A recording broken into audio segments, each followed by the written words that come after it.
غزوہ بنو نذیر کے 1.5 مہینے کے بعد، غزوہ بنو نذیر یہ ربیع الاول کا ہے، اور اس سے تقریباً 1.5 مہینے کے بعد ربیع الاول، ربیع الثانی اور جمادی الاولیٰ کے شروع میں یہ غزوہ ذات الرقاع پیش آیا۔ غزوہ ذات الرقاع کا سبب یہ تھا کہ نجد کے کچھ قبائل نے مسلمانوں سے بدعہدی اور غداری کا ارادہ کر لیا تھا اور آپس میں میل ملاپ شروع کر دیا تھا کہ مسلمانوں جو ہے کے خلاف اکٹھا ہوا جائے۔ تو رسول اللہ صلی اللہ علیہ وسلم کو اس بات کی اطلاع ملی۔ دیکھیں اس کا اظہار وہ 70 قراء کو شہید کرنے سے اس کا ہو چکا تھا کہ وہ بدعہدی پر آمادہ ہو چکے ہیں، اسی وجہ سے انہوں نے رسول اللہ صلی اللہ علیہ وسلم کی طرف سے بھیجے جانے والے 70 قراء کرام کو جو دعوت کے لیے آپ صلی اللہ علیہ وسلم نے بھیجے تھے اور ان کے کہنے پر بھیجے تھے، تو ان کو جو ہے وہ شہید کروا دیا تھا۔ تو رسول اللہ صلی اللہ علیہ وسلم نے حضرت ابو ذر غفاری رضی اللہ تعالیٰ عنہ کو مدینہ کا عامل بنا کر تو نجد کے جو قبائل تھے محارب اور بنو ثعلب، ان کا جو ہے وہ رخ کیا، اور نجد میں بنو غطفان کے علاقے میں ایک جگہ جس کا نام ہے نخل، وہاں آپ صلی اللہ تعالیٰ علیہ وسلم نے پڑاؤ ڈالا۔ اللہ پاک نے ان قبائل کے دلوں پر مسلمانوں کا رعب ڈال دیا، حالانکہ ان کی تعداد وہ مسلمانوں کی تعداد کی بنسبت زیادہ تھی۔ جب اللہ پاک نے ان کے دلوں پر رعب ڈال دیا تو وہ مسلمانوں کے وہاں پہنچنے سے پہلے ہی منتشر ہو گئے، دائیں بائیں ہو گئے۔ تو بہرحال یہ چونکہ اللہ جل شانہ کی طرف سے ہے، تو یہ تھا کہ غزوہ ذات الرقاع، اس کا غزوہ کا نام غزوہ ذات الرقاع کیوں پڑا؟ کہ اس وقت مسلمان انتہائی تندرستی اور اسرت کی حالت میں تھے، اور ایک ایک اونٹ پر 6 یا 7 آدمی یکے بعد دیگرے سوار ہو کر سفر طے کر رہے تھے، اور جو پیدل چلتے تھے تو پیدل چلنے میں کانٹے لگے، پتھر لگے، پتھروں سے پاؤں ٹکرائے، حتیٰ کہ انگلیوں کے پیروں کی انگلیوں کے ناخن اتر گئے، گوشت نظر آنے لگا۔ تو اس سے کچھ بچاؤ کے لیے مسلمانوں نے، صحابہ کرام نے کپڑوں کے چیتڑے پھاڑ کر، ٹکڑے پھاڑ کر پیروں پر باندھ لیے، اور رقاع چیتڑوں کو کہتے ہیں، کپڑے کے ٹکڑوں کو کہتے ہیں، اس وجہ سے اس غزوہ کا نام غزوہ ذات الرقاع پڑ گیا۔ اب اس غزوہ کی تفصیلات میں جانے سے پہلے ہم اس راستے میں پیش آنے والے اہم واقعات ان کا تذکرہ کریں گے کہ ان سے ہمیں کچھ دروس اور نصائح ملتے ہیں۔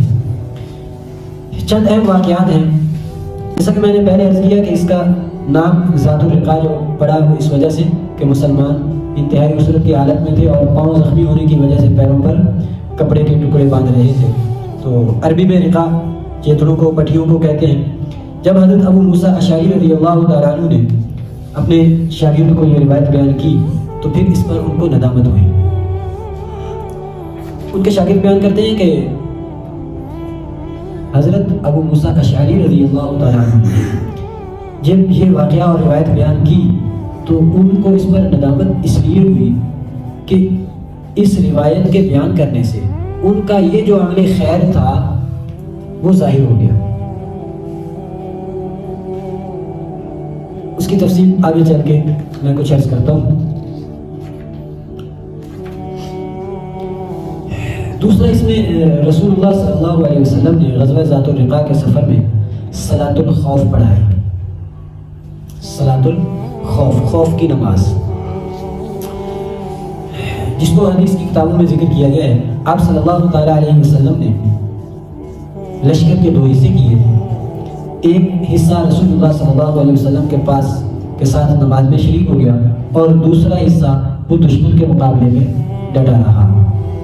پھر جو گروہ رسول اللہ صلی اللہ علیہ وسلم کے ساتھ نماز کے لیے سب بستہ ہوا تھا، انہوں نے 1 رکعت رسول اللہ صلی اللہ علیہ وسلم کے ساتھ جماعت کے ساتھ ادا فرمائی، اور اس کے بعد آپ دوسری رکعت کے لیے ٹھہرے رہے اور لشکر نے جو آپ کے ساتھ مقتدی تھے انہوں نے کھڑے ہو کر دوسری رکعت مکمل کی اور وہ لشکر کے مقابلے میں چلے گئے، اور جو پہلے دشمن کے مقابلے میں کھڑے تھے وہ رسول اللہ صلی اللہ علیہ وسلم کے ساتھ آ کر نماز میں شریک ہو گئے۔ رسول اللہ صلی اللہ علیہ وسلم نے ان کو دوسری رکعت پڑھائی اور تشہد میں بیٹھ گئے۔ یہ حضرات جو بعد میں آئے تھے دوسری رکعت میں یہ کھڑے ہوئے اور انہوں نے اپنی پہلی رہ جانے والی رکعت پوری کی، اور آپ صلی اللہ علیہ وسلم قاعدہ میں ان کے انتظار میں بیٹھے رہے۔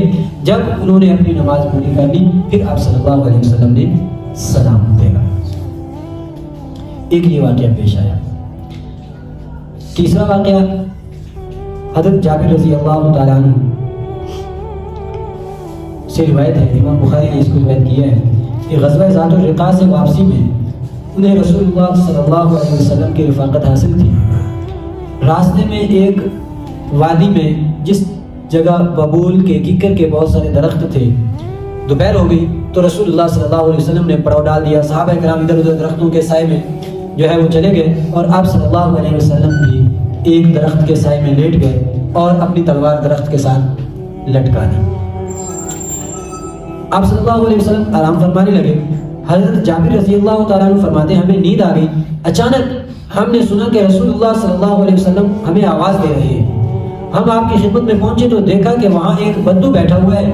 رسول اللہ صلی اللہ علیہ وسلم نے فرمایا میں سو رہا تھا، یہ شخص آیا اور اس نے میری تلوار اتار کر میرے اوپر سونت لی، تان لی۔ اسی درمیان میری آنکھ کھل گئی۔ اس نے مجھ سے کہا اب تمہیں مجھ سے کون بچائے گا؟ میں یمنعک منی۔ میں نے جواب دیا اللہ۔ جب آپ نے جواب میں یہ فرمایا کہ مجھے کون بچائے گا؟ اللہ، تو یہ سن کر اس پر ہیبت طاری ہو گئی اور اس سے تلوار گر گئی، اور وہ آپ نے بعد میں اٹھا لی اور پھر اس سے پوچھا، اور بعد میں اس نے جب آپ نے پوچھا میں یمنعک منی، اب تجھے مجھ سے کون بچائے گا؟ وہ کہنے لگا کوئی نہیں، آپ تو بڑے شفیق ہیں۔ آپ نے فرمایا جا میں نے تجھے معاف کیا۔ تو آپ نے فرمایا کہ یہ وہی شخص ہے جو یہ بیٹھا ہوا ہے۔ رسول اللہ صلی اللہ علیہ وسلم نے اس کو کوئی سزا نہیں دی، معاف فرما دیا۔ ایک یہ واقعہ پیش آیا۔ چوتھا واقعہ حضرت جابر رضی اللہ تعالیٰ عنہ فرماتے ہیں کہ ہم رسول اللہ صلی اللہ علیہ وسلم کے ساتھ غزوہ ذات الرقاع میں نکلے۔ اس غزوہ میں ایک مشرک عورت ماری گئی تھی، ایک مشرک عورت، تو اس کا شوہر کہیں سفر پہ گیا ہوا تھا۔ رسول اللہ صلی اللہ علیہ وسلم بھی وہاں نہیں تھے، مسلمانوں نے قتل کر دیا۔ تو جب رسول اللہ صلی اللہ علیہ وسلم پہنچے اور دوسری طرف سے اس عورت کا شوہر بھی واپس گھر آیا، اس کو پتہ چلا کہ اس کی بیوی مسلمانوں نے قتل کی ہے، تو اس نے قسم کھائی کہ اس وقت تک چین سے نہ بیٹھے گا جب تک کہ محمد صلی اللہ علیہ وسلم کے ساتھیوں میں سے کسی ایک کا خون نہ کر دے، یعنی کسی ایک کو قتل نہ کر دے۔ چنانچہ اس نے لشکر کا پیچھا کیا، اور ایک جگہ راستے میں نبی علیہ السلام نے جب پڑاؤ ڈالا تو آپ نے سوال کیا کہ آج پہرا کون دے گا؟ دو صحابی کھڑے ہوئے، ایک مہاجر اور ایک انصاری صحابی۔ مہاجر حضرت عمار بن یاسر اور انصاری عباد بن بشر رضی اللہ تعالیٰ عنہ۔ تو آپ صلی اللہ تعالیٰ علیہ وسلم نے ایک وادی کی گھاٹی میں جہاں جو پہنچ چکے تھے تو اس کے ناکے پر ان کو پہرا دینے کا حکم دیا کہ ادھر سے خطرہ ہو سکتا ہے۔ تو یہ پہرا بھی چونکہ ایک مستقل سنت ہے۔ دونوں صحابی وہاں پہ ناکے پر پہنچ گئے۔ اب چونکہ رات کا وقت تھا تو انہوں نے آپس میں طے کر لیا کہ رات کو دو حصوں میں تقسیم کر لیا جائے، ایک ساتھی پہلے حصے میں پہرا دے لے، دوسرا ساتھی آرام کر لے، دوسرا ساتھی وہ دوسرے حصے میں پہرا دے لے اور پہلا ساتھی آرام کر لے، کہ دونوں کے لیے پوری رات جاگنا ممکن ہے، مشکل ہو جائے اور رات کے کسی پہر میں نیند آ جائے اور پہرے میں کوتاہی ہو جائے۔ تو بہرحال جب یہ طے کیا تو مہاجر صحابی جو تھے انہوں نے ابتدائی حصے میں جو ہے وہ اپنی رضامندی ظاہر کی لیٹنے کی، وہ چنانچہ سو گئے، اور انصاری صحابی جو تھے وہ پہرا دینے لگے۔ انصاری صحابی جب پہرا دینے لگے تو انہوں نے سوچا کہ یہاں ساری رات جاگنا ہے، نماز پڑھ لیتا ہوں، نماز کی نیت باندھ لی۔ اب وہ شخص جس کی بیوی قتل ہوئی تھی وہ پیچھے تھا، اس نے جب ایک آدمی کو وادی کے گھاٹی کے ناکے پر دیکھا تو وہ سمجھ گیا کہ یہی مسلمان ہیں.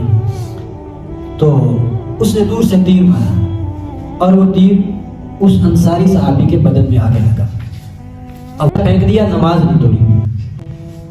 نماز پڑھتے ہوئے تیر لگا, تیر کھینچ کے پھینک دیا, نماز جاری رکھی اپنی. اس نے دوسرا تیر مارا, وہ بھی اس صحابی کے نشانے پر لگا. انہوں نے وہ بھی تیر نکال کر پھینک دیا اور نماز اپنی جاری رکھی.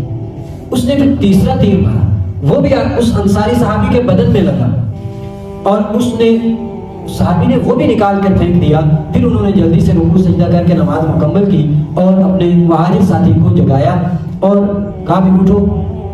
تو جب وہ اٹھے اور اس تیر انداز نے جب ایک کی جگہ دو کو دیکھا, وہ تو وہاں سے بھاگ گیا کہ شاید لشکر کو اطلاع ہوگی اب اور بھی سارے اٹھ جائیں گے, تو اس لیے وہ تو وہاں سے فوراً بھاگ گیا.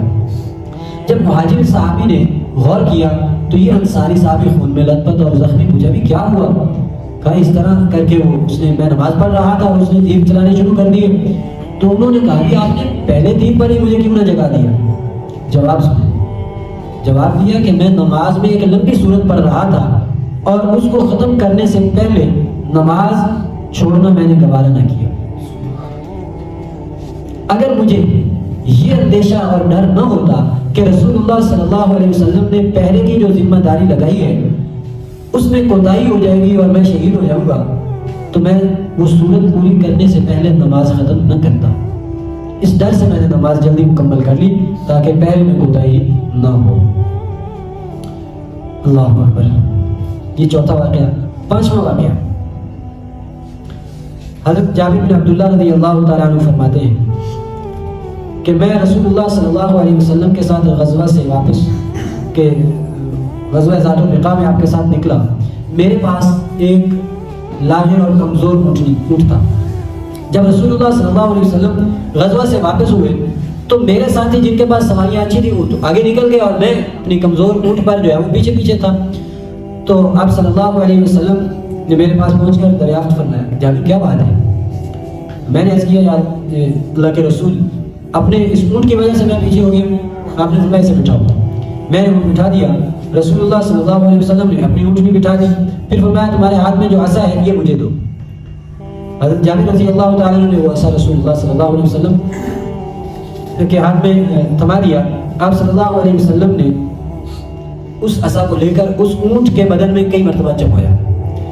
پھر فرمایا لو آپ سوار ہو جاؤ. کہتے ہیں کہ میں سوار ہو گیا.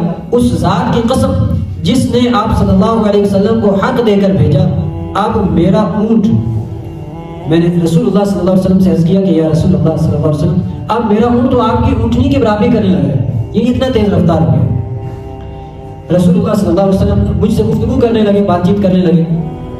تو آپ نے فرمایا جابر اپنا یہ اونٹ مجھے بیچو گے؟ میں نے عرض کیا اللہ کے رسول میں اسے آپ کو ہبہ کرتا ہوں, یعنی بغیر قیمت کے آپ کو دیتا ہوں. فرمایا نہیں, میں خرید کر دوں گا بغیر پیسوں کے نہیں. میں نے عرض کیا اللہ کے رسول پھر آپ اس کی قیمت لگائیے. فرمایا کہ 1 درہم میں لوں گا. 1 درہم. میں نے عرض کیا کہ یا رسول اللہ صلی اللہ علیہ وسلم نہیں 1 درہم میں نہیں, یہ کم ہے, اس میں تو میرا گھاٹا ہے. فرمایا 2 درہم لے لو. میں نے پھر بھی انکار کیا کہ نہیں اس میں بھی میرا خسارہ ہے.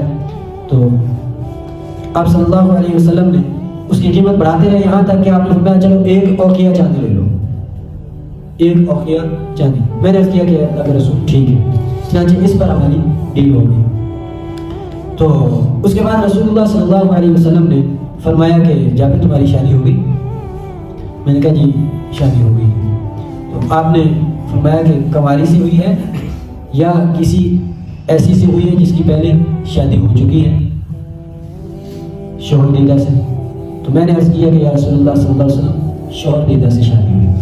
تو آپ نے فرمایا کہ کنواری سے کیوں نہیں شادی کی؟ تو میں نے عرض کیا یا رسول اللہ صلی اللہ تعالیٰ علیہ وسلم میرے باپ غزوہ احد میں شہید ہو گئے تھے, تو پیچھے 7 بہنیں تھیں میری. تو میں نے سوچا کہ ایسی عورت سے شادی کروں جو ان کو سنبھال سکے. تو اس لیے میں نے پھر ایسی عورت سے شادی کی جو پہلے شادی شدہ تھی, یعنی شوہر دیدہ تھی. آپ نے فرمایا بہت اچھا کیا آپ نے. انشاءاللہ اس میں خیر ہوگی۔ تو پھر آپ صلی اللہ علیہ وسلم نے فرمایا کہ جب ہم سرار پہنچیں گے تو ہم وہاں پہ اونٹ ذبح کریں گے اور دن بھر وہی قیام کریں گے۔ سرار مدینہ سے باہر ایک مقام کا نام ہے، یعنی سیدھے مدینہ میں نہیں داخل ہوں گے بلکہ مدینہ سے باہر ہم کچھ دیر کے لیے رکیں گے۔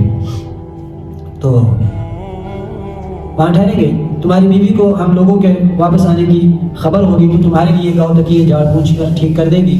میں نے عرض کیا اللہ کے رسول، اللہ کی قسم ہمارے پاس گاؤں تکیے نہیں ہے۔ فرمایا وہ بھی ہو جائیں گے، جب گھر پہنچنا تو ہوشیاری سے کام کر۔ حضرت جابر رضی اللہ تعالیٰ عنہ فرماتے ہیں جب ہم سرار پہنچے تو رسول اللہ صلی اللہ علیہ وسلم کے حکم سے اونٹ ذبح کیے گئے، پورا دن ہم وہیں ٹھہرے رہے۔ جب شام ہو گئی تو آپ صلی اللہ علیہ وسلم کے ساتھ ہم مدینہ میں داخل ہوئے۔ جب جابر رضی اللہ تعالیٰ عنہ فرماتے ہیں اگلے دن صبح میں اونٹ لے کر حضرت صلی اللہ علیہ وسلم کی خدمت میں حاضر ہوا، جس کی آپ صلی اللہ علیہ وسلم نے میرے ساتھ خرید و فروخت کا معاملہ کیا تھا۔ اونٹ کو میں نے آپ صلی اللہ علیہ وسلم کے گھر کے دروازے پر بٹھا دیا اور خود قریبی مسجد میں جا کر بیٹھ گیا۔ رسول اللہ صلی اللہ علیہ وسلم باہر تشریف لائے، اونٹ پہ نظر پڑی، فرمایا یہ کیا؟ وہاں موجود لوگوں نے کہا اس اونٹ کو حضرت جابر رضی اللہ تعالیٰ عنہ لے کر آئے۔ میں کہاں ہے؟ مجھے بلایا گیا، آپ نے مجھے مخاطب کر کے فرمایا بھتیجے اپنا اونٹ لے جاؤ، وہ تمہارا ہے۔